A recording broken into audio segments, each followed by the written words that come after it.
Today we talk about Justin's Mindseye. We also talk about the Last of Us finale, and we talk about Jared being a chocolate starfish. All this and more. This is Nerds with Mics.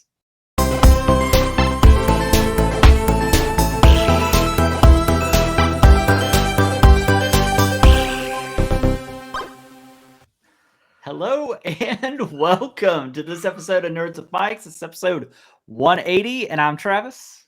I'm Chocolate Starfish. And I'm Justin. Got a good one for you today. I always like to say that now going forward because I realize that's what Steve Harvey says at the beginning of every episode of Family Feud. Got another good one for you today. But anyways, in case you didn't know, Steve Harvey is from West Virginia. Yeah, Welch, West Virginia, of all places. Welch, that coal mining country, boy. All right. Well, let's go ahead and get started. But before we do, we always like to talk about what we've been up to. And Jared, since you're a chocolate starfish, I'd love to know what you've been up to. So I'll turn it over to you. So really not a whole lot aside from getting some game time in. As I've talked about a couple times on the past few episodes, have been getting back into Siege. Justin and I still have yet to play. I did get him to commit to maybe getting on tonight to play Siege. So that should be fun. Expedition 33, still haven't beat it, but I don't know if you all have been playing it, but God, it's so good. The boss fights just feel good. The combat feels good. The story is great. Finally got a flight set up. So started playing Microsoft Flight Sim again. Did a throttle, pedals, and a stick, and it is very good. Much better compared to a mouse flying a plane. Other than that, Doom. If you all have not played Doom Dark Ages yet, free on Game Pass, and it is fantastic. Scratches that demon killing itch real nice. And then, just like that is actually how it does it. And then, only other thing is I've been getting back into League, which I regret and am enjoying at the same time because I realize how bad I am at it. But then again, I haven't played in like 2 years, so maybe I'll get better. Maybe I'll keep losing, and then I'll just go show Justin how to play Siege. So, yeah, there you go. But other than that, that's pretty much all I've been up to. What about you, Justin? Yeah, so a lot of finales this week. I watched the Last of Us finale, which I'm sure we'll talk about here in a bit. Watched the finale for The Rehearsal, which is still the craziest show I've seen on television. I was just telling them before we started what some of the shenanigans that happened in the finale. I still highly recommend that show. And then the finale for The Studio, which also just flat out a 10 out of 10 comedy. The amount of technical like movie making that goes into that show is on par with like Severance. Like it is super technically impressive. I've also been playing a lot of MLB The Show. Some would say I beat it. And by that, I mean, I finished the live series collection. I've never done it this early before. No money spent, by the way. And then I've been playing Siege, like Jared, just not with Jared. And then a game called The Precinct. What are you guys laughing? My name's the same. I'm just laughing because of your stab at Jared about I've been playing, but not with Jared. Oh, gotcha. A game called The Precinct that came out. It came out last week, I think. On PC and console. That is, for those of you not watching the show and you're only listening, there's a lot of shenanigans happening with the names on the screen. I'm scared. But The Precinct is kind of like a top-down shooter game, kind of like the old GTAs, like GTA 2. Oh my gosh. We got to change that. Let's see here. Okay, we're just gonna leave it as my name. You guys are really getting in the way of my what I've been up to segment here. Anyway, it's like a top-down game, kind of like GTA 2, the old GTA games. Except you're a cop, you solve crimes and hunt down gangs, and it's a lot of fun. I highly recommend it. But that's pretty much it. Travis. So for me, I also watched the Last of Us finale. I watched the second episode of the show that I talked about last week called Duster, which is Josh Holloway and J.J. Abrams' new show. I have to say, the second episode, it really amped up the show in regards of just like things that happened that I wasn't sure was going to happen in this type of show. But second episode was very good. There was some bloody moments that happened in the show that I was not expecting. It kind of gave me almost like a Fargo vibe in a sense of like the events that kind of took place and you're just like out of nowhere. You know, the end of the first episode of Fargo when the crazy stuff happens, you're like, oh my God, where do we go? Yeah. Where do we go from here? It's kind of like that, but in the second episode. But Well, yeah. that has me very excited. Yeah. So that was good. Also watched the new Apple TV Plus's The Fountain of Youth.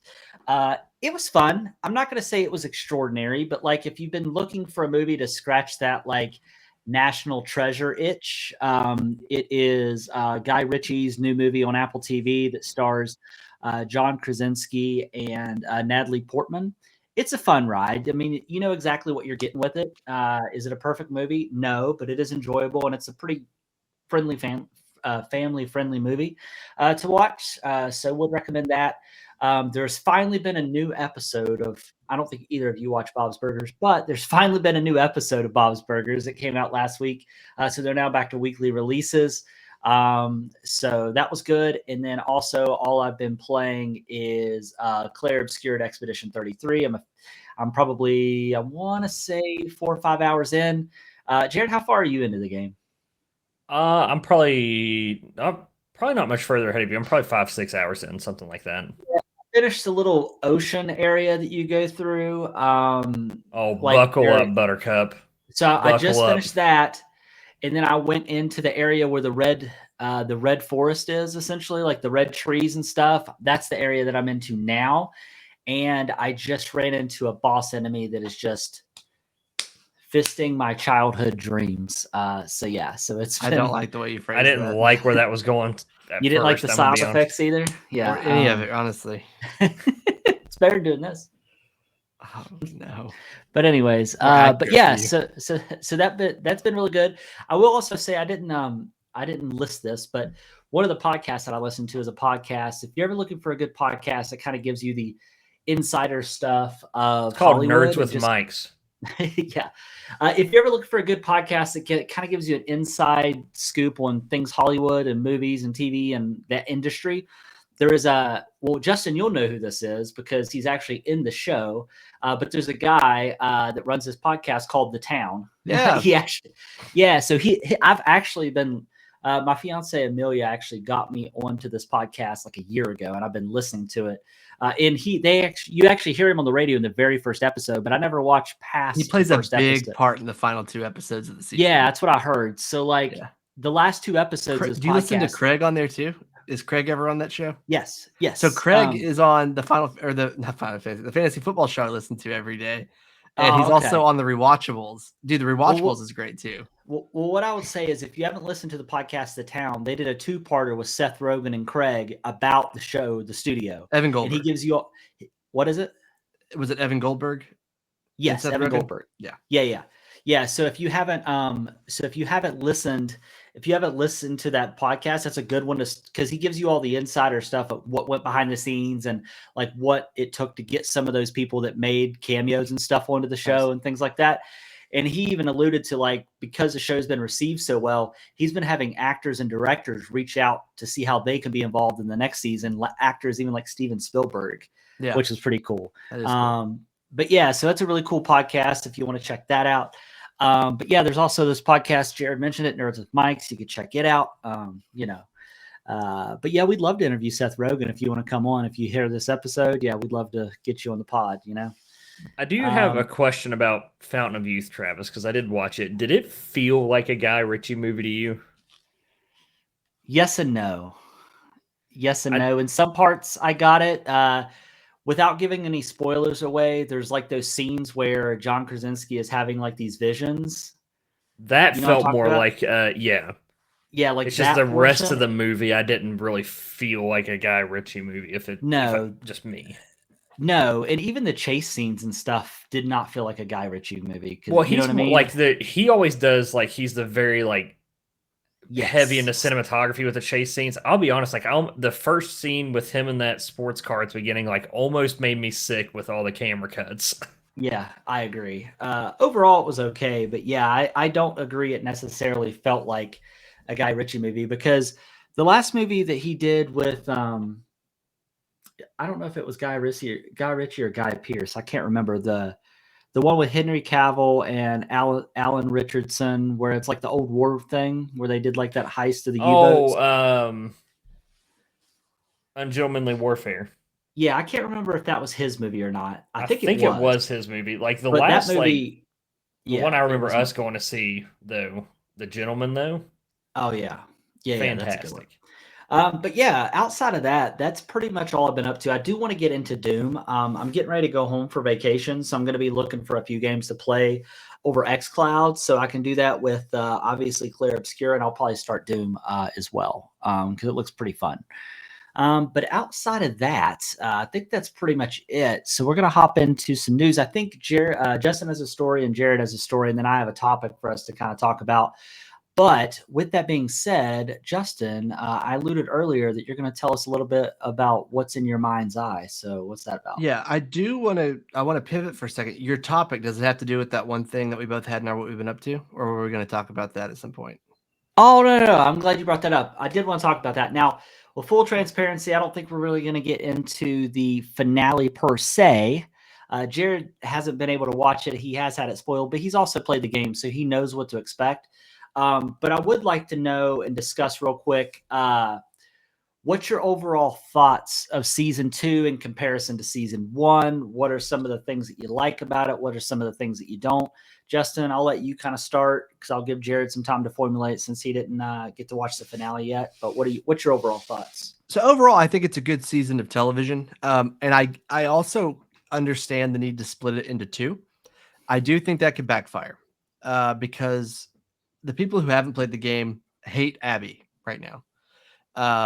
And they haven't had a chance to not hate her. And of course, if you played the game, you know that you play as Ellie, then you play as Abby, and by the time it's over, you empathize with both of them. But the viewers aren't there yet. So you left them on this cliffhanger where things have happened. And now you're going to ask them to wait 2 or 3 years for another season for a character they don't even like. So Right. it could very well backfire. Now, if we lived in the age where it didn't take 2 or 3 years to make another season of TV, then maybe it wouldn't be so bad. But I think we're going to see a pretty steep drop off. In fact, there's already been a pretty big drop off from this year's finale versus season 1's finale. Now, HBO is saying that's because it aired during Memorial Day weekend and they expect it to catch up. But it's still alarming. But ultimately, as someone who's played the games, I know where the story's going. I thought it was a good season of television. I do think that for people who have never played the games, it's going to be a problem to retain those viewers. Yeah, I agree. What about you, Jared? Based on what you know. Just my opinion, like again, I don't know how the finale of this season finished it out. I mean, just from what I have seen, I did like the first season more. And I mean, that's probably not necessarily a hot take for most people. Like, to be honest, the first season was fantastic. I still think what's his name? Nick Offerman. His episode in the first season just killed it, and it was something that was just almost completely disconnected from the main story, but it's still like they made you care for somebody you met in one episode.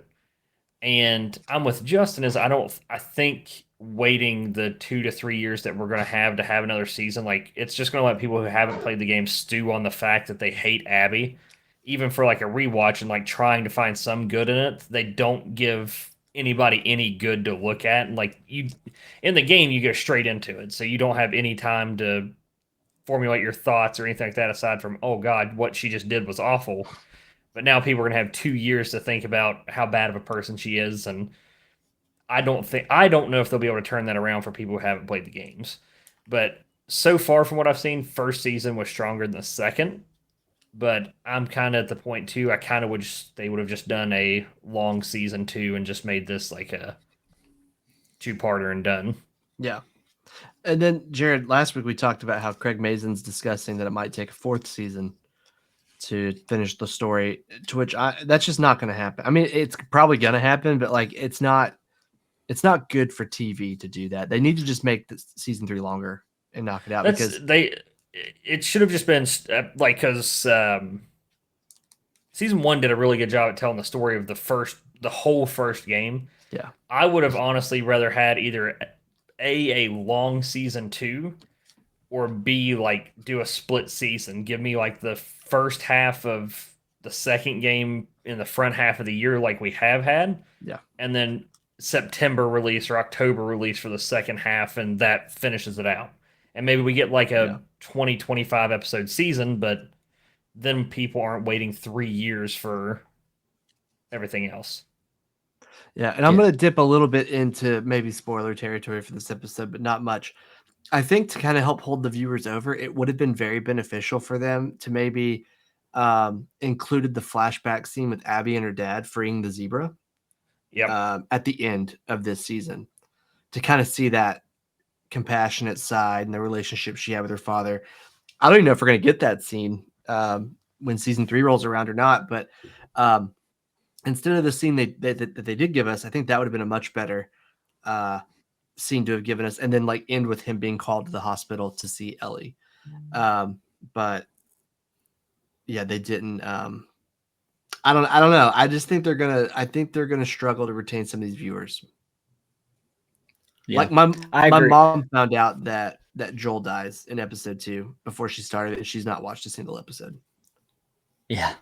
Yeah. I was actually going to say the exact same thing you said, Justin, in regards of like, if we could have got a flashback with Abby, I think that would have been super important to help alleviate the hating Abby as much during the time that we're held over until the next season. I feel like if we could have got the flashback with the zebra, or even had enough flashbacks leading up to her coming into the hospital and seeing the aftermath of Joel, and like had a few fillers in before that, they could have almost did a whole episode like they did with Joel and Ellie. Had that be the episode after the flashback with Joel and Ellie, then have Seattle Day 3 be where it ends, and have it in the same way. And I think it would have been a little bit more impactful. One of the other complaints I have two. One, I really wish they would have held off the conversation between Joel and Ellie on the porch scene. I really wish they would have held off. They could have recorded it, but there's no reason that they couldn't have actually held it and slotted it in where it's supposed to go, because that flashback happens when there's a poor decision about to be made, or like a big decision about to be made. And that's kind of the scene or the flashback that saves the person from themselves, if you will. And you don't really... I apologize. Excuse me for just 1 second. I have a phone call I have to take. You're good. Sure. Good. But with that being said, I just feel like because they have already taken that away, they have lessened. I mean, unless they can replay it or do it in a different way or something, but it almost feels like that scene, while don't get me wrong, the performances during that scene were great, I just don't know if it's going to have the same weight or impact that it did in the video game, if that makes sense. Yeah, I agree. I imagine they'll also probably play that scene again at that time. Yeah. And then also... yeah. Oh, go ahead. No, you go ahead. You go ahead. I was just mine's gonna go. It's still about Last of Us, but it's a different gripe, and I would like to hear your opinion. So, one of the things that I've been reflecting on throughout this season, I do think I like season 1 better, because I do believe the side stories and everything that they fleshed out more just added to the story of the first game. Now, I understand in the second game, there's less stories that you can really add on to, because there's not as many side characters in the second game as there is the first. Now, with that being said, I think that's why I feel so much more strongly about the first season, is because the side stories they told, I felt like were way more impactful and fleshed out the world and the story and everything without taking away from the original game. The second season, I feel like you don't get as much of that. Because there's obviously less characters. Like, I honestly wouldn't have minded having an episode where we found out where Dina came from, where we found out like why she's so skilled in the areas that she's skilled in. What brought her to Jackson. Like, I would have watched the whole episode just about how Dina came to town, since she's such a pivotal character in the show. Now, with that being said, this might be a hot take, but I would love to hear what you have to say. And this is no harp on Bella Ramsey as a person, as a character, or I think it's how Ellie is being written for the show versus the game. Is I feel that for TV, the the director and the writer of the show are afraid to make Ellie look like a villain like she did in the game. I Yeah, feel 100%. like I feel like there are certain parts, like now that Jared's not here, this might be a good time to bring this up actually, so this will be a spoiler. In the scene where she comes to the aquarium and there's an altercation and there's a shot fired and people die, in the game, she doesn't seem to have, while she is in shock of what's transpired, she doesn't seem to have much regret, or she's not crying about it. Like, you could tell she feels a certain kind of way, but at the end of the day, these people were standing between her and Abby, and it was just a means to an end, right? Whereas every decision Ellie has made throughout this season, there's been some sort of regret or emotion that we wouldn't have gotten from Ellie in the video game. And it makes me feel like they're afraid to lean into almost making her feel like a villain. And to me, in my opinion, Dina seems more like Ellie's character in this show than Ellie seems like Ellie's character in this show. You know what I mean? And I don't know if you feel the same way. I don't know if you think it's a hot take, but I don't think, like I said, I don't think it's any fault of Bella Ramsey. I think it's the way that she's being written and the way that they're making her character go for the show versus the actual game itself. Yeah, I think that I think her performance has been great. I know there's a lot of hate online about her, and honestly, I think that's disgusting. Get Right. over it, dudes. You know, like Yeah. she's a great actress and absolutely crushing it. That being said, the writing has made Ellie a softer character. All season long, she's just been kind of like video game Ellie has like pure fire and hatred and just rage. And this Ellie doesn't have that. And that's not a Bella Ramsey problem. That's a writer's room problem. And what it makes me afraid of is obviously, and I don't, for those of you that are listening or watching and you haven't played the video game, I'm not going to say anything that's going to spoil the experience. But what I will say is, because the way she's being written and the way they're making her softer, it makes me wonder, but by the time we get to this journey at the end and the decision she ultimately chooses not to do, if it will make it feel less weight because she's not filled with as much rage and hate all the way there, if that makes sense. Because by the time we reach the end of the game, it's so consuming her, right, that you don't think she's going to make a certain decision. And it makes it feel like, okay, insert flashback, okay, I make different decision than I would have prior. And it just makes me wonder if the weight isn't going to feel as impactful because of the way her character is being written, if that makes sense. I think they're going to... Oh, sorry. Go on, Jared. I was just gonna. Do you think it's gonna make them where she does have, like, she's that softer character in the show? Do you think it's gonna be harder for them to get people to come around to Abby because now her character has, Bella Ramsey's character has like been a little bit softer. She hasn't just been killing everybody. She has like that soft side to her. Do you think it's gonna be harder because of that for them to get people to warm up to the Abby side, even when we do start seeing her story? Well, it makes me, I mean, it's possible, but without saying anything about the show, really, or the finale, the events that happen, what I'm hoping happens is after the events of the finale, maybe in season 3, we will start to see that same version of Ellie, you know, that we're used to seeing in the video game, having a burning fire in her and full of hate and rage. And that dictates every decision she makes throughout the rest of the show or game. Maybe because of the events of the finale, maybe we'll see that. But who knows at this point? And that's the good thing, right? Like, they can look at reviews online, they can see people's overall feelings and thoughts. And when they're recording and filming season 3, you know, based on where they left it off, that's a decision that they can choose to either rectify or continue down that path, if that makes sense. So, yeah. All right. Well, anybody have any other thoughts before we move on to news? I have one. Yes, go ahead. I may have said this before when season 1 ended, but when they made the first game, they didn't know there was going to be a second game. When they made the first season, they knew there was going to be a second season. They knew that. Second game had already come out. I still think that season 1 should have ended with like an epilogue of Abby walking through the hospital and finding her dad then. And you could make the argument, well, we didn't know Abby's motivation. until later in the game. Well, no, they told us in episode 1 of season 2, so that totally would have worked. So I still think that would have been a cool touch, but Yeah, that would have been good. Yep. All right, Justin, well, you want to go ahead and take us through the first bit of news, and then we can turn it over to Jared. Sure. So we have a big video game release coming up, and no, it's not GTA 6. It's a game called Mindseye. This is a game from a former Rockstar developer, Leslie Benzies, and it's launching June 10th for PlayStation 5, Xbox Series consoles, and PC. Now, in an age where games are $70 and $80, this game is $60. And it does look like a futuristic GTA set in like a fictional Las Vegas type town. Now, the reason I bring this up is because I'd never heard of this game until today. What are you laughing about? Oh, I see it. Oh, that's terrible. All right, let me just clear up my name here. It'd be really cool if for the people just listening that they knew what I was trying to say.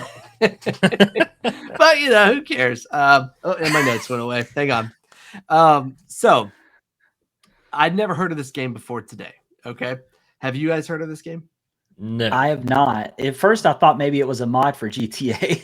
No. So they released a gameplay overview trailer, and the game ships with a tightly crafted linear story campaign and a single player free roam. Those are their words, not mine. It also comes with a horde mode, two combat missions, and several car and drone races. The developer, Build a Rocket Boy, which is a crazy developer name, plans to release monthly content for premium pass holders. Now, the reason I bring this up is because I watched the 6-minute overview, and it does look interesting. It does look like it's going to be swimming in 6s and 5s, maybe for reviews. Maybe better. Is it single player or is there multiplayer aspects? I believe it's just single player.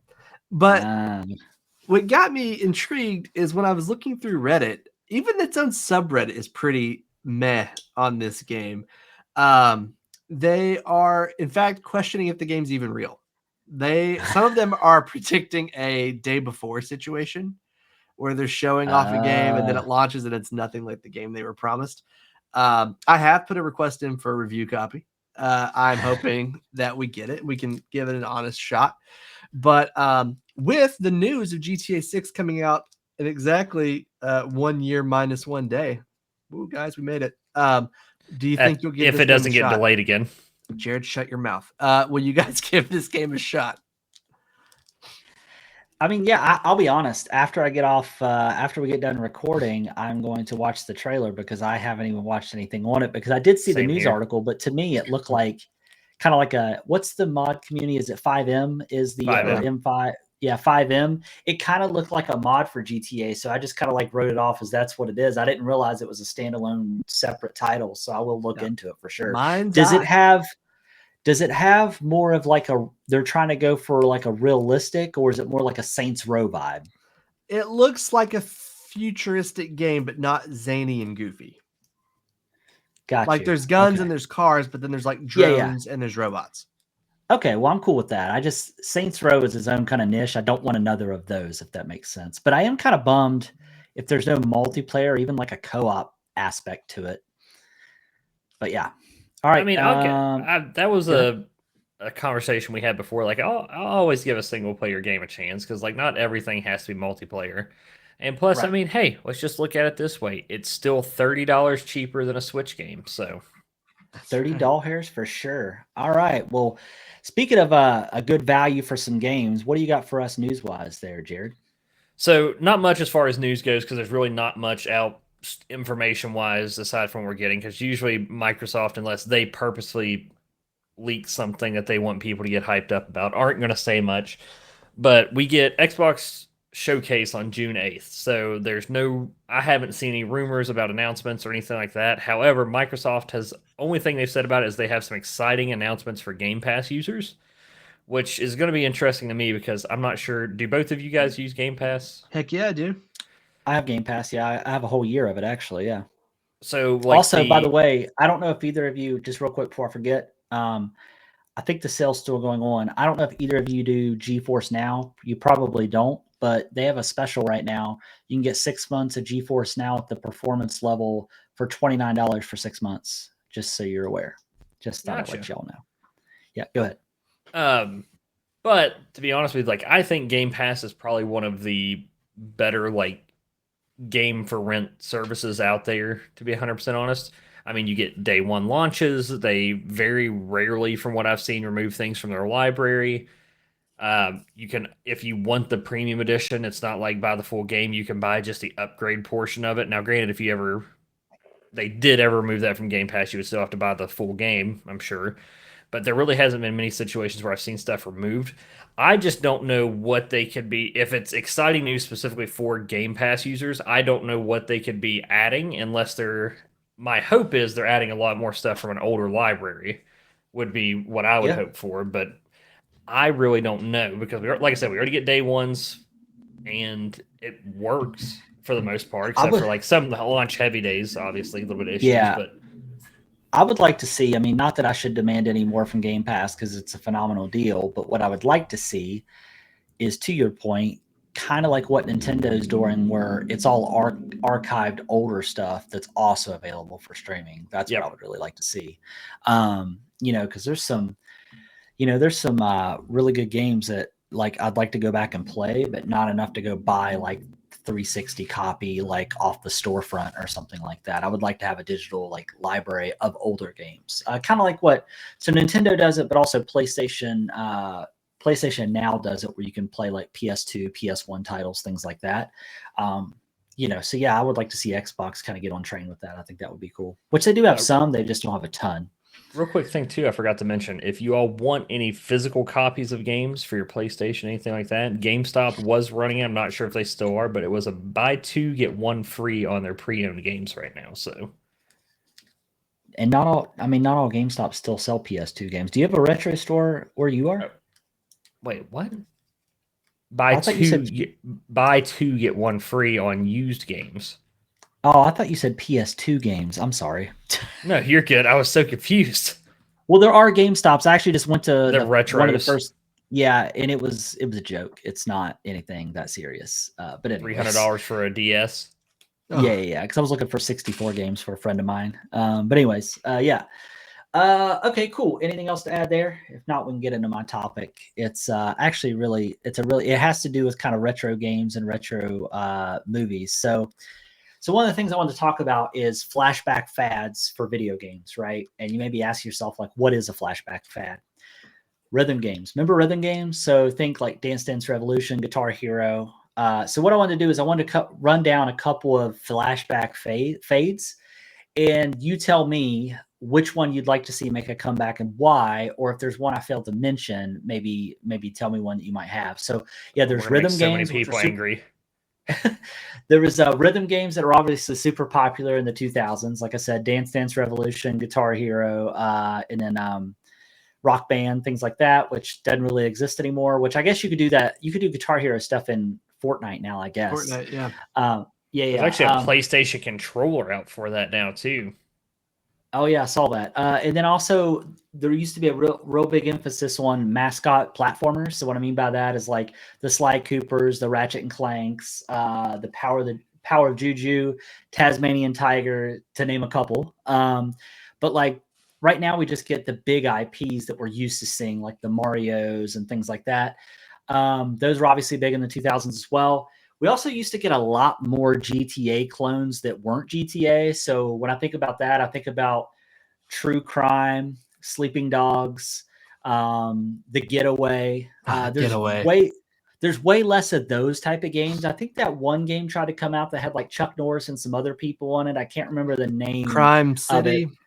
Yeah, but it like Saints Row 4 or the newest Saints Row game wasn't received very well, and then that Crime City game was not received very well. But like, give me something from like the Getaway people. Like that game was phenomenal. That's a Guy Ritchie joint right there. That game. I would kill for another Getaway or like a full-blown rebuilt, remastered one. Yeah, or even like another LA Noire or something like that. You know what I mean? Oh God, give me another LA Noire and I will never play another single. Now obviously we know the and then the other fad back in the day was there was this obsession. There was a MMO every month, it felt like, and there's still MMOs that come out, but I remember like World of Warcraft. I remember Guild Wars. I remember Rift. Like there's all kinds of like Star Wars Online. We don't see too many of them, or even see too many that tend to stick around, or it's not very long before they go free to play, because everything's microtransaction heavy. And then the last fad is the simulation boom. Now, obviously, we know we get simulation like Power Washer Simulator, Car Thief Simulator. That's not what I'm talking about. I'm not referring to those type of games. What I'm referring to is like The Sims, Roller Coaster Tycoon, Zoo Tycoon, those type of games. So out of all those fads, which one would be the one that you would like to see make a comeback the most? Jared?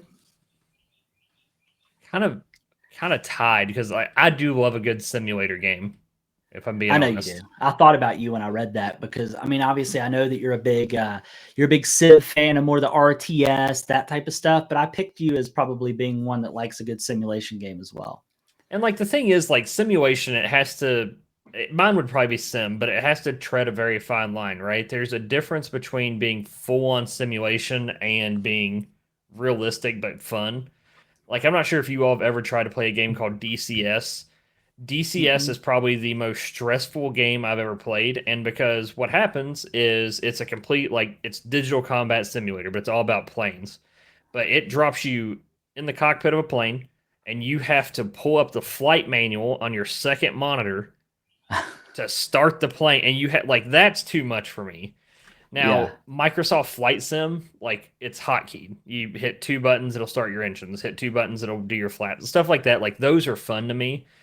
It's just, and I think if you give me a new make... Roller Coaster Tycoon, though, I'm sold. Yeah, I agree. Justin, what about you? If you want to go, I'm gonna mute real quick. I'll be right back. Of course, I've got 2 actually. I've got the GTA clone games, because once he said The Getaway, I was like, oh man, that's right. Well, I want to add that one to mine too, because after he said LA Noire, I'm kind of LA Noire also. But that's made by Rockstar too, though, so I'm not sure if I would call it necessarily a clone, but it was made by like a developer that was bought by Rockstar, I think. Oh, okay. Yeah, but it was amazing, phenomenal game. And then MMOs, but a very specific breed of MMO, and that is MMOs based on major properties. So Star Wars, like Star Wars, Lord of the Rings. We had Conan. We had Warhammer. We had all these MMOs that were based on like big properties. And I'm like, it's crazy that we don't have a new Star Wars MMO in 2025. Yeah, it's crazy that we never had a Harry Potter one. Like, that's wild. Yeah. I was really hoping that Hogwarts Legacy would kickstart that, honestly. Same. So, like, I'm not saying just any MMO, because if you go to Steam, it's flooded with brand new free-to-play MMOs that they're going to be dead in a month. I mean, like, developers and publishers putting big money into big ideas and, like, letting it fly. So I don't know. Yeah, no, I agree. I think for me, I would say rhythm games and MMOs are probably the 2 that speak to me the most. Like, I really miss playing. Like, there was something about in the mid 2000s, like having a bunch of people over with Rock Band and having a bunch of friends over. Everybody grabs a different instrument and everybody's playing. It was just something about that. Like, I didn't really care about the singing portion per se, but like the drumming and the bass and the regular guitar, like I always thought that was really fun. Now, obviously, there's a free game on PC called Clone Hero, which is essentially a Guitar Hero ripoff, but you can download your own tracks and everything and use the actual controllers to play. But I think with all the way that music streaming is happening now, like you got to think when Guitar Hero was happening, Rock Band was happening, like there wasn't really a digital storefront there was iTunes and like all that type of stuff, but like think about if they could have a partnership with like an Apple Music or Spotify, where if you pay for an account, like it uses some sort of algorithm to take whatever song you pick and automatically figure out how you would play that song in the game, right? Like if they could bring that into the new age, I think that would be really, really cool. And then MMO, to Justin's point, exactly what he said in regards of like actually having big studios, it's putting big money behind it. It doesn't necessarily feel like, oh, well, we're just going to put this game out that we put a lot of time into, but it's going to be free to play, but we're going to nickel and dime you along the way to make you feel like it's pay to win. Like I really liked the top-down MMO that was kind of like Diablo called Lost Ark. It was free to play, But by the time you got to the end of the game, it felt like it turned into pay to win. And I just don't want that, right? Now, Jared was probably too young for this. I'm not even going to bother asking him. But Justin, did you ever play the MMO Rift back in the day? I want to say I tried it. I've sampled probably almost every major MMO that ever came out. I don't. It doesn't. Was it more of an action combat?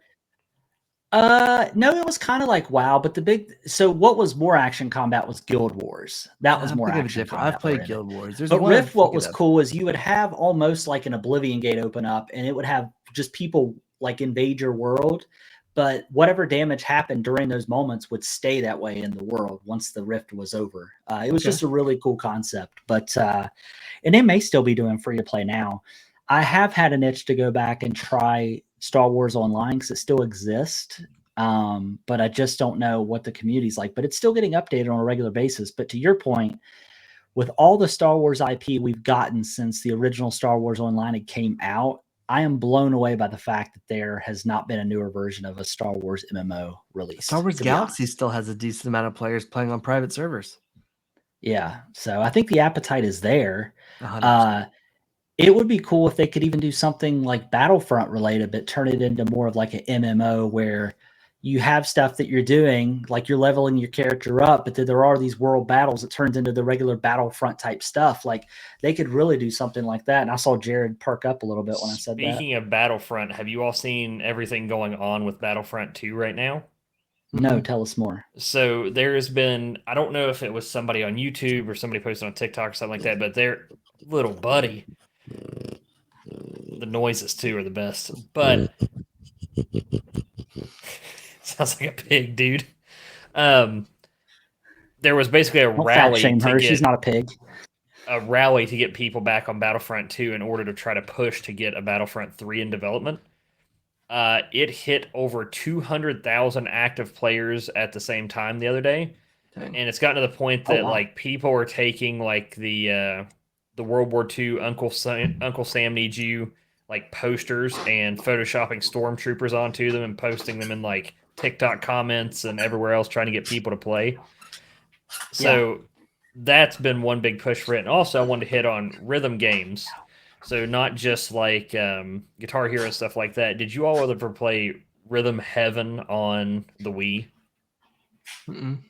I did. Not religiously, but I did play it, yes. Bring that game back and I'm good to go.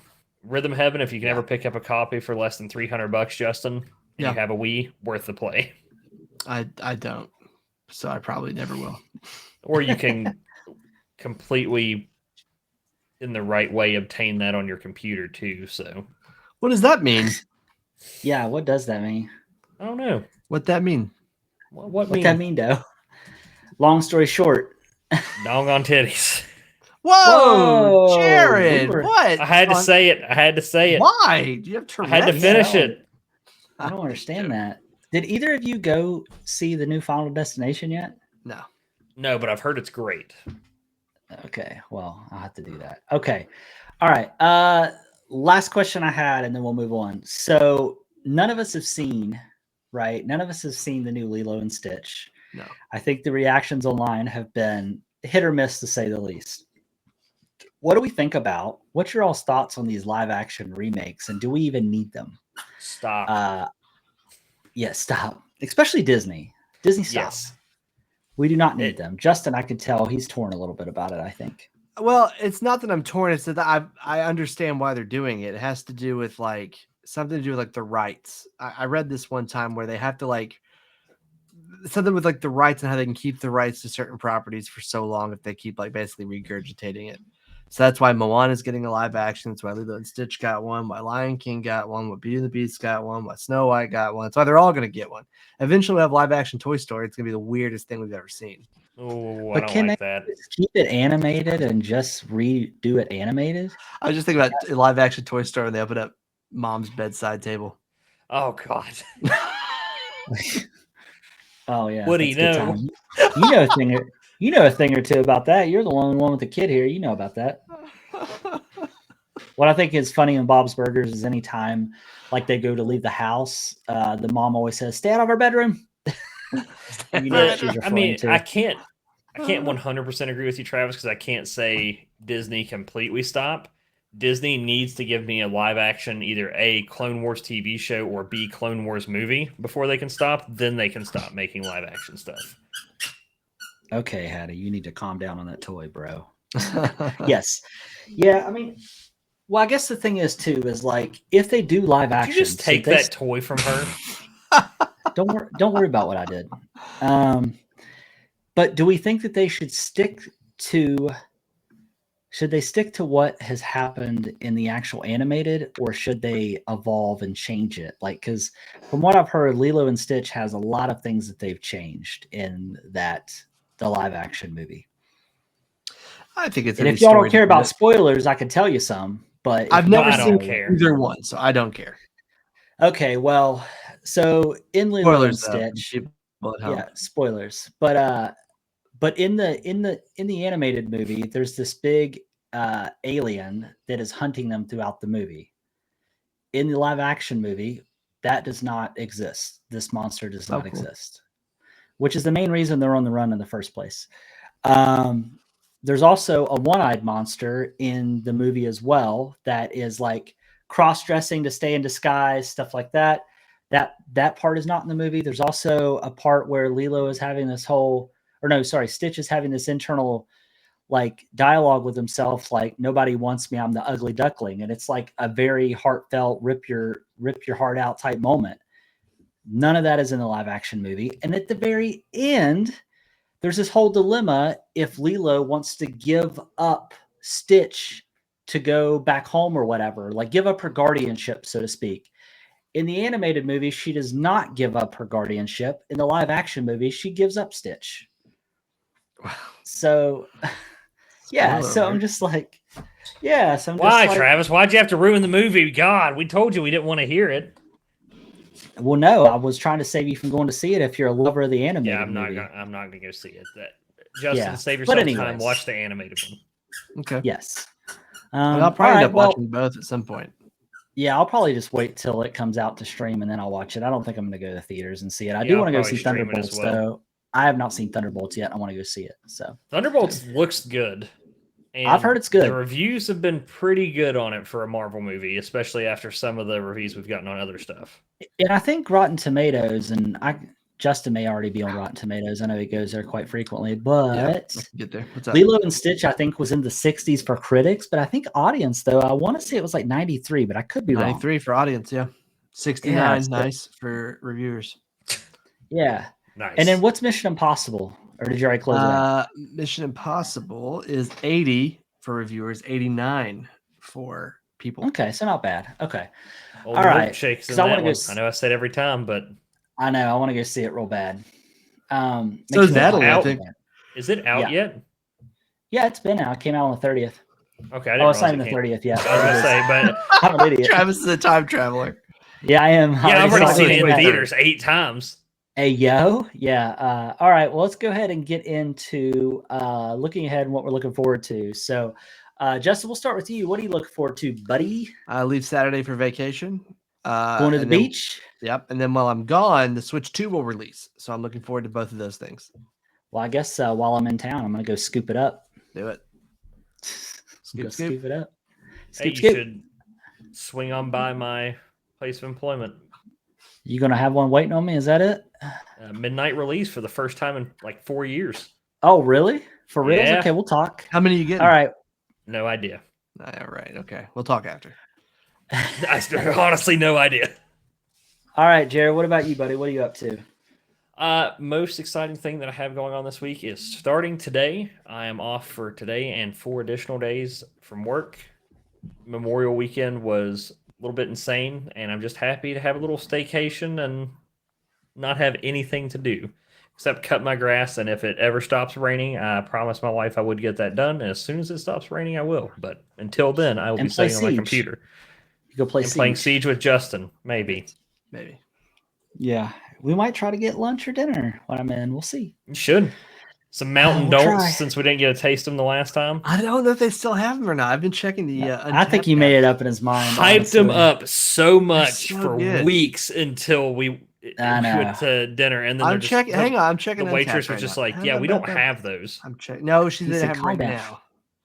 Well, while he looks that up, did any of you? This is going to be a no from. Well, I could see Jared. I could see Jared saying yes to this question. I don't know why I'm putting my hat on backwards. I hate myself in backwards hats. But anyways, did either of you go partake in Strawberry Pie Week at Jim's? Did not. No. Why would you assume I did, Travis? Huh? Because you out of the two of you know more about the spots in Huntington. Justin eats at like 3 places in Huntington, and that's it. That's and fair. Jim's But Spaghetti no, I is did not one of them. Because hot take, not that good. Oh, They have a bunch of sours right now, though. Travis at the Peddler. I do like a good sour. All right. So for me, looking forward to vacation, trip back home. Not looking forward to the drive, but I am looking forward to being in. Watching my oldest sister graduate. And by oldest sister, I mean she'll be 18 in June. So she's going to graduate high school. So that's going to be fun. We're going to have a cookout. It's going to be good times. And then I think the week after that, I'll be in the mountains. So that will be exciting. Pretty pumped about that. And then, outside of that, that's pretty much it. So what do you boys have? Actually, I'll kick us off for our picks of the week.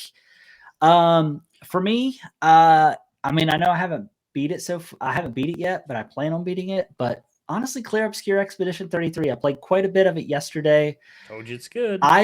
It takes a lot to get me into a turn-based game because I'm not huge on turn-based, right? Like Baldur's Gate was probably the closest I came to really enjoying a turn-based game. But with this one being more of an action-based turn-based with a built-in parry system and a dodge system, you just don't expect to see those two mechanics in those type of games. But I do plan on beating it for sure.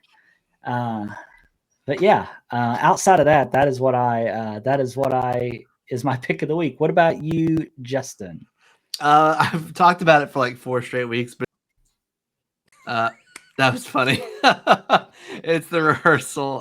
The finale just aired. Season 1, like I said, I watched all of it. I recognize that it was good television. I don't know if I particularly like season 1. But season 2 is really good. I highly recommend it. Go ahead there, Jared. What's your pick, buddy? Pick of the week for me, like I mentioned earlier, it's at the same time it fills me with so much joy and so much pain at the same time. But playing League again, and like it's just one of those things. Like it's different, it's competitive, but it's not a shooter. But I still enjoy it for when I'm winning. However, there are times where I'm just like, I'm not good enough to play this game, and I just get pooped on the entire time. The old Cleveland Steamer, as Travis would say. Oh my! But oh god, yeah. Oh my god! But that is my pick of the week is League. Do not recommend trying it out if you haven't played it before. Just save yourself the time. Okay. But pick of the week, All maybe right. next week. Just saying, next week my pick of the week might have been showing Justin how to play Siege, but who knows? Yeah, we'll see. Well, anybody have anything else before we close out? All right. Well, we appreciate you joining us for episode 180, big 180. We're closing in on 200, and we're going to have to do something big for 200. But until next time, we will catch you on the next one. Peace. Thanks for tuning in for another episode of Nerds with Mics. If you enjoyed today's deep dive into all things nerdy, be sure to hit that subscribe button so you never miss an episode.